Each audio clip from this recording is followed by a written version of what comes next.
Hi, I'm Heather Price, and I am the teacher librarian here at Skyridge High School, which is located in Lehigh, Utah, and part of Alpine School District. And I helped open this school almost 5 years ago. And I can tell you that opening a new library is an experience. It was wonderful and challenging and more than a little intimidating. So one of my main struggles setting up the space was I had, first of all, a lot of space to fill. But I also was trying to preserve as many resources as possible to build our collection. So I needed that money to be buying books and other resources that my students would need. So I'm going to take you on a tour of my space and show you some of the things that I created in hopes that it will give you some ideas for some tips and tricks for having a big visual impact in your library without putting a huge dent in your budget. So any tour of my space actually has to start here. This is my shop in my basement. I like to make stuff in my spare time, so this is where most of my cost savings comes from. Our principal was very intentional about our branding when Skyridge opened. He wanted to make sure that we all used consistent colors and fonts and everything, so we had a very cohesive look to the school, and I really wanted to make sure that the library adhered to that. So one of the first things I had done is I went to Lowe's, and I had these little sample size paints mixed up in each of our school colors. And these are $3 a piece. They're really, really cheap. And this gave me a nice way to be able to customize anything I found for our space. I also had a couple of metallic colors that I chose for accents. So the first was this hammered copper. And I use this a lot to upcycle different ironwork that I found, metal decorations. So I had an easy way to make sure that they all matched each other. Then I also use this silver chrome as one of my accents. I use that one for the skyline that you'll see decorating one side of my bookcases. I have a world travel theme in my library, and I wanted something that would reflect kind of a worldwide perspective. And so I chose some buildings that students were familiar with, like the Great Pyramid and the Eiffel Tower and the Washington Monument. And then I went all the way up to the tallest skyscraper in the world, the Burj Khalifa, which some people were not as familiar with. And so it's been really fun to watch the kids kind of look at it and kind of say, wow, you know, this building is a lot smaller than I thought it was because it's based on their limited perspective. And so I use this chrome to paint all of those. And those are actually made out of a very cheap wood called MDF. MDF stands for medium density fiberboard, and it's just basically kind of a soft, really soft wood that's just a composite that cuts really, really well. And the cool thing is you can paint it and it looks really expensive. So you can see my skyscrapers, here's a picture of me painting them, they ended up looking like they were made out of metal, at least from where they are up on the bookcases. So, and it gives us a nice visual skyline to kind of direct the eyes up because I had a lot of space that I needed to try and decorate. Now, as you can guess, the sample size paint did not last very long. So I had some larger sizes mixed up. I got some quartz made up and then also a full gallon of the burnt orange. The orange I used to paint these desks. My dad helped me design these desks that fit into our bookshelves. And so that gave the students a nice little place to study, some nice, quiet, isolated space. It was something I designed to make sure we didn't have empty shelves staring people in the faces.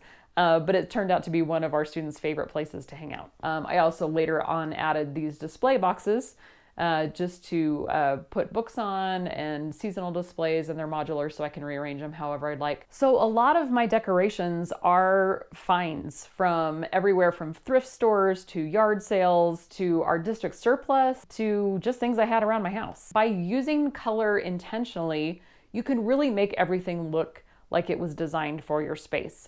And I use the paint to upcycle everything from vintage luggage to this map of the United States. The cool thing is you can pretty much find anything you want, and by upcycling it with a coat of paint, you can make it look like it was very intentionally made for your space. One of the ways I love to use this paint is by creating custom artwork. And folks, disclaimer here, I am not an artist, but I can buy canvases at a local craft store, paint them up in the colors that I've purchased, add some accents onto them, and voila, you have custom artwork. So on this one, you can see that I created some hexagons in all of the different colors to again try and tie together our space really well. I also used the acrylic that our signage is made out of. On this other one, I just used some letters that I cut out on my laser cutter. Again, sprayed them with the chrome so they matched the skyscrapers, and suddenly I had a nice read sign for behind my circulation desk. And speaking of that orange acrylic that I use for my signs, this is what that looks like. So I love this stuff. It looks really, really expensive when it's carved. You can either laser cut this or cut it on a CNC machine. And I made all the signage in my library from it. So if you can find a way to make it your own, the cool thing is then it can say exactly what you want it to say, and you're not stuck with someone else's ideas. This orange acrylic, it's kind of funny, has become my signature. If students see anything made out of this orange acrylic, they assume that I made it. In fact, one day I had a student come up and say, "Hey, Miss Price, so-and-so's hall pass is broken. Can you make them a new one?" And I had to say, well, I didn't make the hall passes. And they're like, "But it's out of your orange plastic stuff you make everything out of." So I thought that was really cool that students are picking up on the intentionality of my space, even if they don't realize it. My other tip for making your own artwork is foam core. So you can buy foam core in packages or just individually, depending on how big you want your artwork to be. And I'm not willing to spend hundreds of dollars getting giant canvases printed that I might get tired of the next season. So instead what I did is I found art prints for cheap. These were on clearance. I think this one cost me $1. It's of the Chrysler Building, which is kind of fun. And foam core is a great way to mount those art prints for really cheap. All you need is a can of spray adhesive like this one. And what I usually do if I have a larger piece of artwork is I will spray 1/2 of the foam core. I'll put the artwork down on it, smooth it out to get any bubbles out. I'll then lift up the edge that isn't glued down yet, spray the glue on the rest of the foam core, and then smooth it out the other direction. And then just use a metal straight edge and a craft knife and cut those edges really nice and sharp. And this, as you can see, I have several of these in my library. Again, they all cost me like $1 or $2 and maybe $1 or so of foam core. And as you can see from these ones in my office, they're not even professionally printed. They are off my laser printer. I just wanted to jazz up my office and make it reflect my personality a little bit. So it was a very, very cheap way to create some artwork. I also love that making your own decorations really sets the tone for your library as far as having a maker mindset. I love when students ask me about something like, "Hey, Miss Price, where did you find luggage in our school colors?" And I'm able to say, "Oh, I picked it up at a yard sale. It's actually beige. I just painted it." It not only gives them ideas for ways that they can be creative, but I think it just sets a good example that you are willing to put in some work and some effort and to be creative in order to make a nice space for them, but also to preserve the resources that you would normally spend on buying really fancy decorations that you can use to purchase books or maybe to start your own makerspace so you can make some of this cool stuff yourself. And I know you're thinking, well, that's great because you have those specialized tools, but I don't. Folks, make some friends, do some collaborating, because I can guarantee your shop teacher has some of these things. Your local public library probably has a makerspace and they may have some of these machines that you can use. There are also commercial makerspaces around, or make friends with a librarian that you know has some of these tools. There's just all sorts of ways to get the things done that you need to do. And honestly, I think most people would be more than willing to help you out and teach you how, if you express an interest in learning how to do some things by yourself. So that's it from me. I hope that you got a few ideas that you can use to create your own welcoming space on a very, very tiny budget.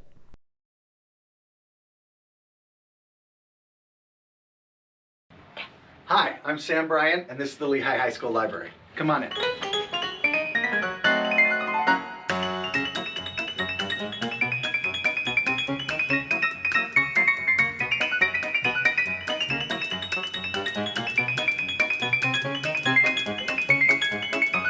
That was it. Thanks for coming.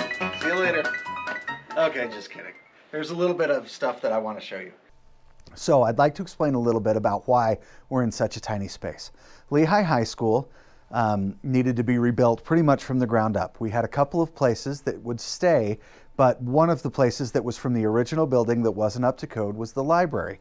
And so they tore it all down and we got moved over to a portable. This portable is a satellite. It's about 15 classrooms big.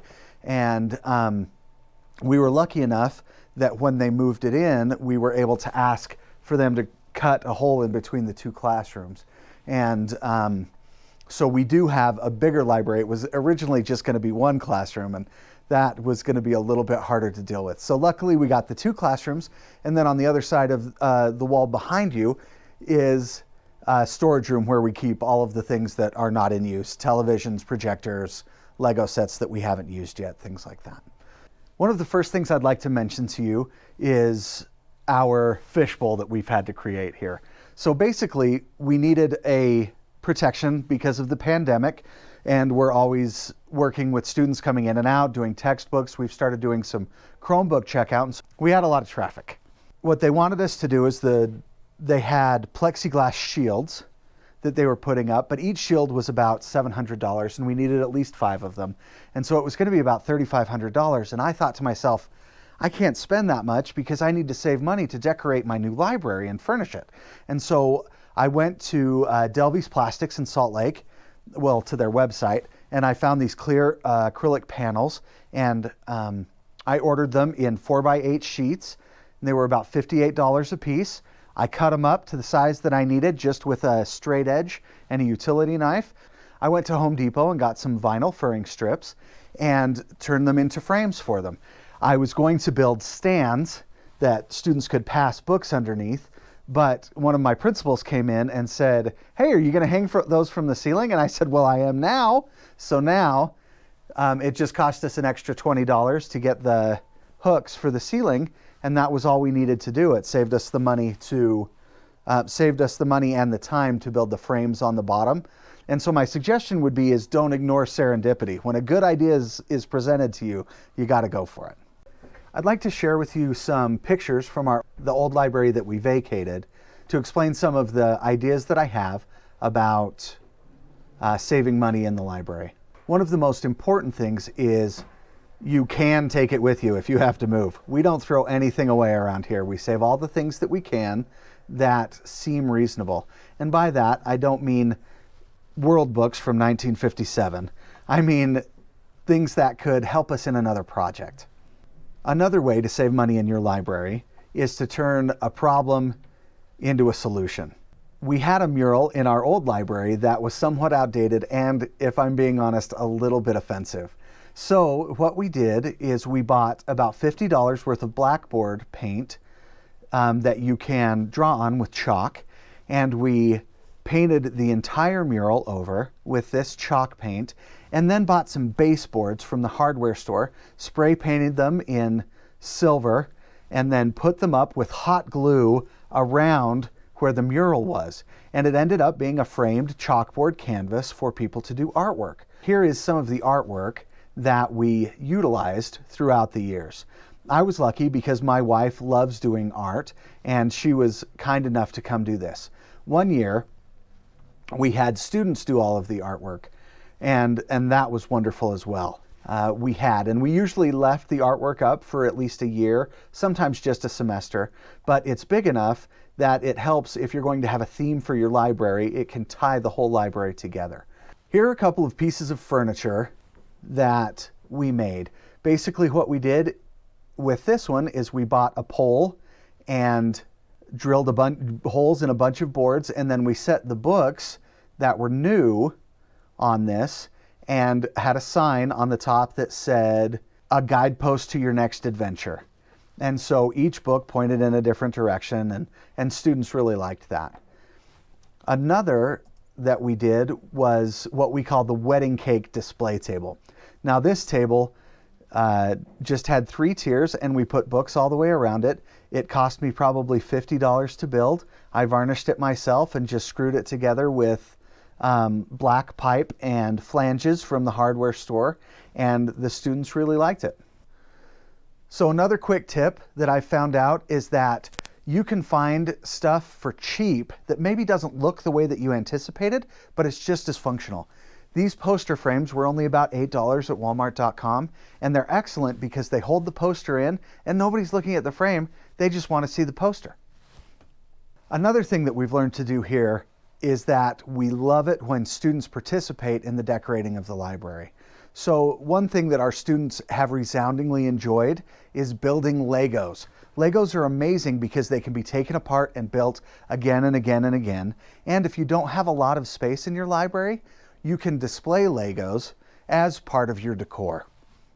And students love that because it brings them in, and then they bring their buddy and they say, "Dude, look what I built last time when I was in here." One great thing about being a cheap librarian is that you have an excuse to make certain things authentic for students.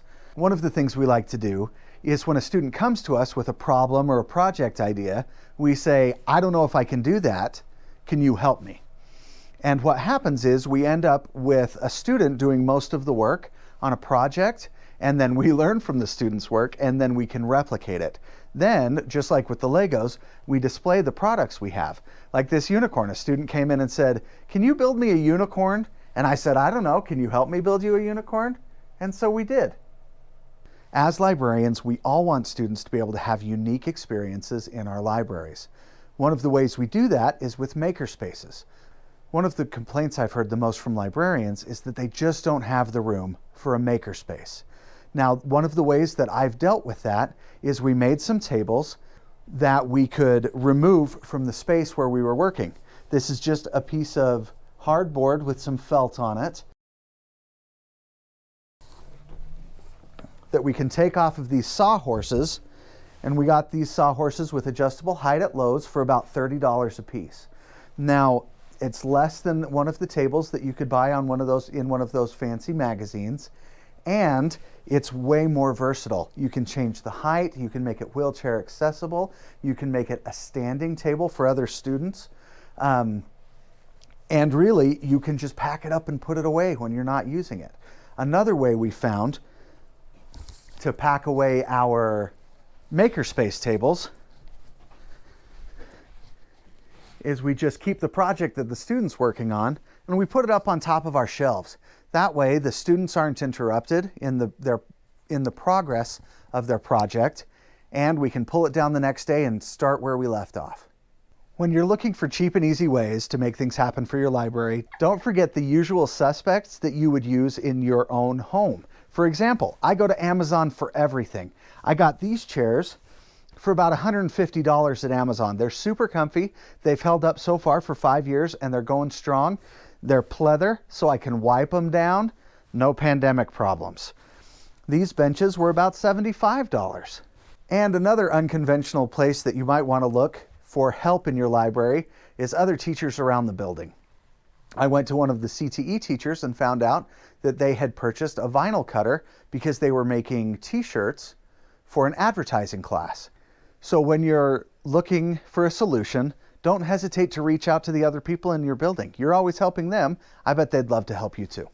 This last picture is just a reminder that you got to think outside the box. I found a white sweatsuit at DI and went and got some felt at the hobby store and put it together and ended up with this hilarious Halloween costume that none of my students got, but all of the teachers loved. Remember that if you think outside the box, you can make wonderful things happen with a tiny amount of money.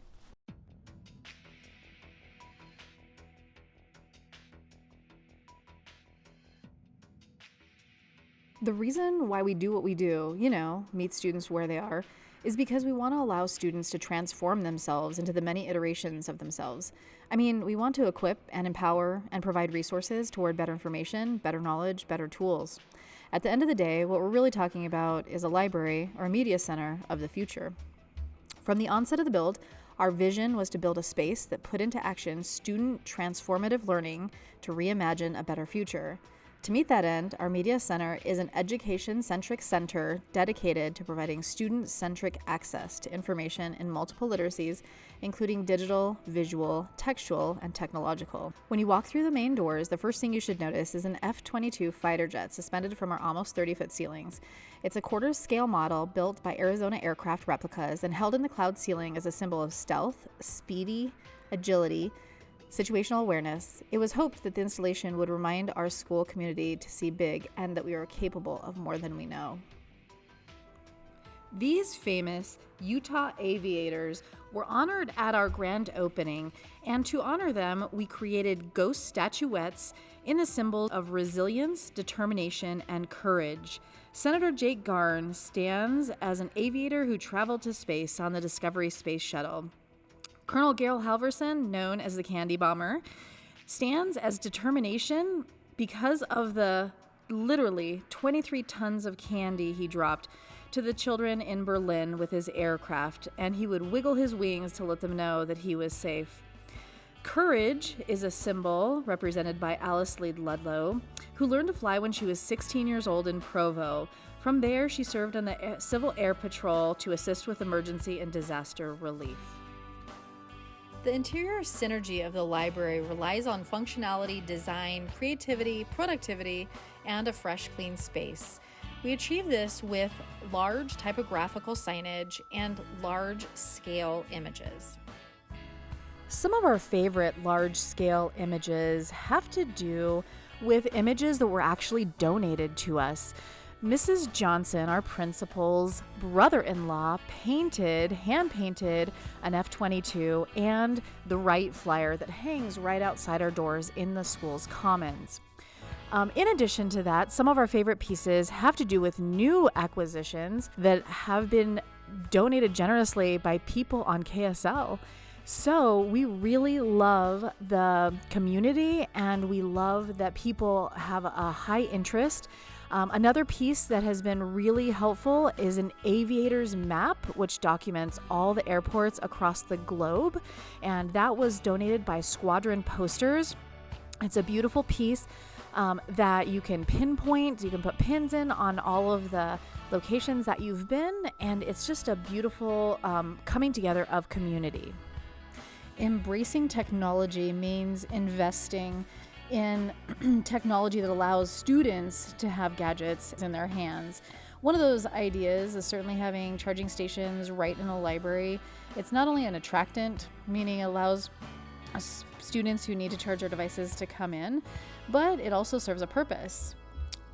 In our library, we have the Muzo Powerball standing charging unit, simply because it fits with the theme and kind of the aesthetic of the library. However, with that said, it is kind of pricey for the aesthetic, but it does its job, and it does it well simply. If you're looking for a low buck option, some of the low buck options have to do with choosing multi-port technology charging station that you can mount near the librarian. One thing to consider with a desktop charging station is that the plugs are toggled to the desk itself. The last thing that I wanted to mention is that you want to have on hand different types of cables. As you know, different people have different phones, there's different devices out there.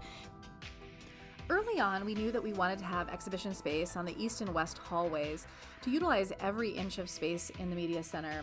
What we've done is we decided to go with hanging rails that have cables pulling from those rails. Those rails and the cables are very hard to see, but what it does is it allows us to hang frames from those cables and change it up every month. So next month, for example, is Women's History Month. This month is Black History Month. And because of that, because of our movable, modifiable space, it's really great to be able to change the images inside those frames and to allow for a dynamic space for students, teachers, in support, of course, of curriculum and learning and thinking. For Black History Month, a variety of exhibitions. The first exhibition is the Fierce 44. You can find it in book form. We ended up purchasing 2 books and basically cutting it up to display it on the walls.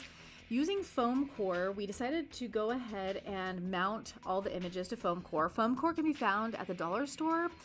We usually get it from Regional Supply in large 4x8 pieces, but nevertheless, the dollar store is always a great resource. And we use foam core for everything, including signage. Speaking of signage, we at Cedar Valley High School Media really do take pride in our signs and also our graphics that go out. Generally speaking, we have a once a month type of newsletter that goes out, but for special occasions like Black History Month, we have a teacher guide that goes out weekly, and it introduces the concepts for that particular week. You're looking at week 3 of Black History Month, where we introduce the Important Moments exhibit. It's a then and now rather than a timeline of Black history. One of the best ways to promote the library and its resources is just to partner with different entities at school. For Black History Month, since we're talking about Black History Month, what we've done is we have Freedom Fridays, and we've invited the jazz band in, and of course our weekly connections via our emails and our teacher guides. That really connects us to our faculty, and I feel like when we're talking about building networks and building relationships, we start with our faculty and then build through faculty to students. And that doesn't necessarily mean to say that we don't build directly with students, but we are a support for the school and our learning stakeholders. So with that said, I hope you enjoyed our presentation, and if you have any questions, please feel free to reach out to me at wfrasersnyder@alpinedistrict.org, or you can call me at Cedar Valley High School. Thank you so much. Oh, that was weak, you guys. Oh. Come on in, guys.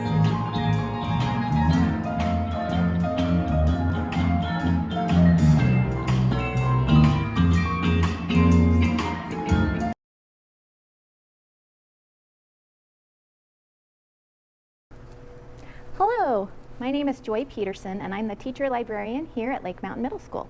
I'd love to show you some of the things we've done to make our library a welcoming space without spending a lot of money. Follow me.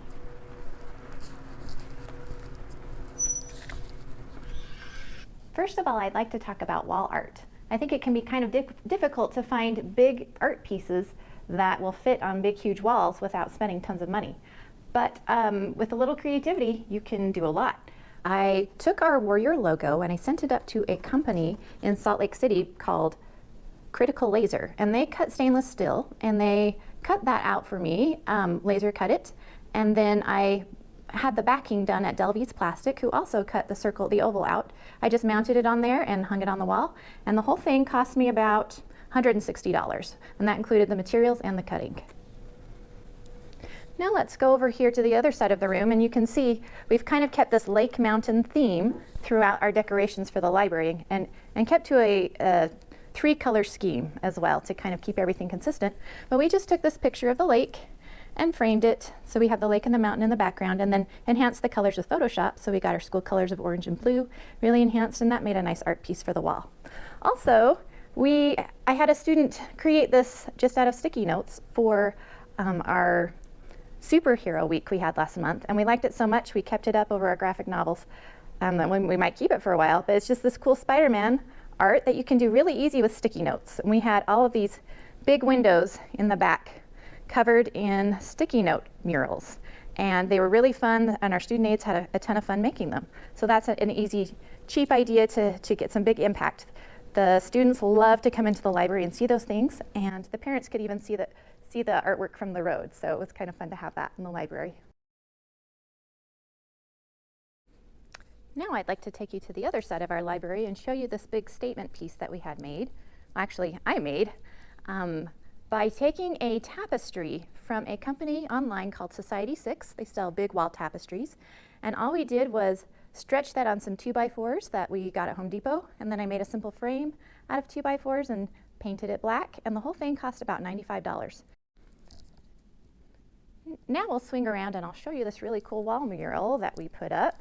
It's a peel and stick vinyl that we got on Etsy, and originally this wall was white, and being a new school, they don't let you paint the walls for a year because otherwise it voids the warranty. So we felt like this wall was just so white it needed something, and we found this really awesome wall mural on Etsy, and like I said, it's just peel and stick. We put it up. Originally when we bought it, the wall was white, it came, and then I came back the next day and they had painted it orange. So originally I was a little nervous that the blue and orange wouldn't work very well together, but we feel like it works. And we've got this really cool mountainy wall mural in the background. This particular mural was about $800, and that's a little pricey, but they have very large ones that you can find on Etsy, about 84 by 52, that costs about $99. Another great thing that you can do to take up a large space on the wall is with a quote. Some people are quote people, some people are not, I get it, but I love this quote and I wanted to put it up in the library. That cost about $30 for the vinyl. I just cut it out of my Cricut and put it up. Over here in our makerspace area, to make it a little more fun, we decided we wanted to cut out some letters out of that thick poster board, and then we just covered them in vinyl and put up some shelves from IKEA. These are those lac shelves from IKEA. They range anywhere from $20 for this long Discover one. This one was $99, and these two little ones were $7. And it takes up some good wall space, and it gives you something interesting to look at. And then we had students create some of these folded book art that you can see here, which is pretty easy to do once you just find a tutorial on YouTube.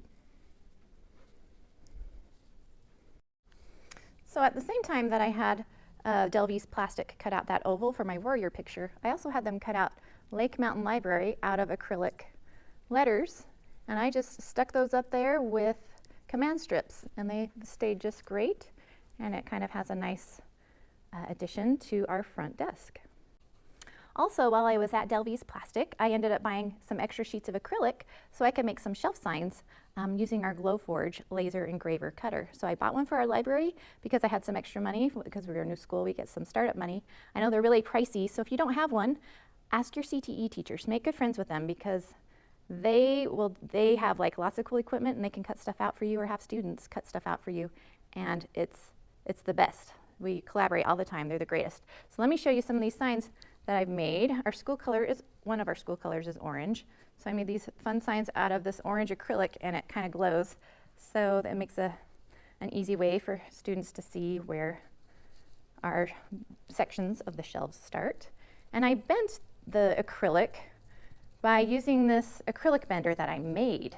Now, I am not a maker. I am not handy. Not until I became a librarian did I learn how to do all this stuff. And I learned by watching YouTube. Someone else knows how to do it. They'll teach you how to do it. And it was pretty easy once I made it. So I just made this out of some scrap lumber that we had, but really you could buy all this stuff at Home Depot for probably under $10. So had this scrap MDF, and then you have to buy this little wire, and this wire heats up, and you use some just some hinges. And I bought this power source on Amazon for $30, and you just hook up one end to each end of the wire like that. And then when it heats up, you put your acrylic on the wire right where you want it to bend. And as it heats, it makes the acrylic soft. And you can just lift this up like that and bend it to the exact shape you want, hold it, and it will, till it dries, it will retain that shape. And then you have a really cool shelf sign. So an easy, cheap way to make some cool signs for your library. Another really fun way to decorate, and something that was really important to me when I was planning the space, was to have a space to show off student artwork. And you can see the top of your shelves make a great spot to show off ceramics. We've had fashion design show off their pieces in here. We've had some fun masks that the art classes have done. And the students really love to come. It gets students into the library to look at their artwork. Also, I have these 7 poster hangers on the wall, which I take their 7 best pieces, and these are super easy to change out every month as you get new artwork, or as the art teachers give you new artwork. I hang up the 7 best pieces in here, and the students love to come see their artwork hanging up, and really easy to change them out. They're pretty cheap. I found these for $7 a piece, $8 a piece at IKEA. They're called the Vizbek poster hangers. So another thing I wanted to show you is this desk that we made, because as you can see, our circulation desk ends right here. But I needed a spot for my student aides to check in books and check out books, and I wanted a standing desk. And so I just took some materials that I found to make this desk. When the builders were here, they left this countertop, and that was fortunate. But you can get creative and find materials around. So I had that countertop, and then I went to IKEA. It doesn't look so great from this side. You can kind of tell. I'm going to enclose these legs so it looks a little better. But I went to IKEA and just bought the table legs. They cost me $14, and attached those to the underside of this table. But then I needed a way to make it look built in. And you can see I have these wood panels. And what I did was I took them off some shelves that we weren't using. I'll take you over there and show you. They're magazine racks.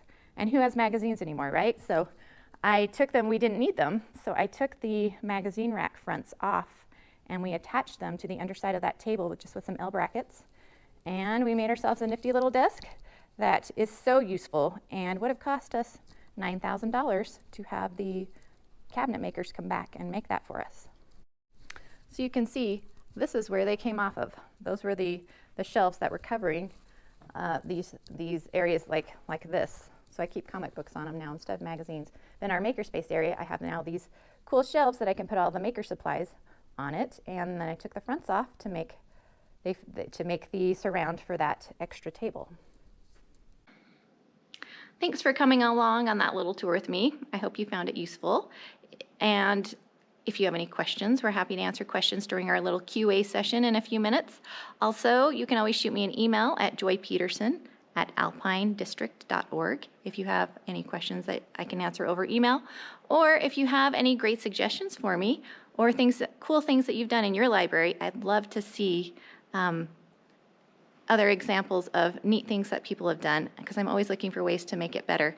And I think we all get better by sharing our ideas, right? So anyway, thanks for your attention, and we'll talk to you in a few minutes.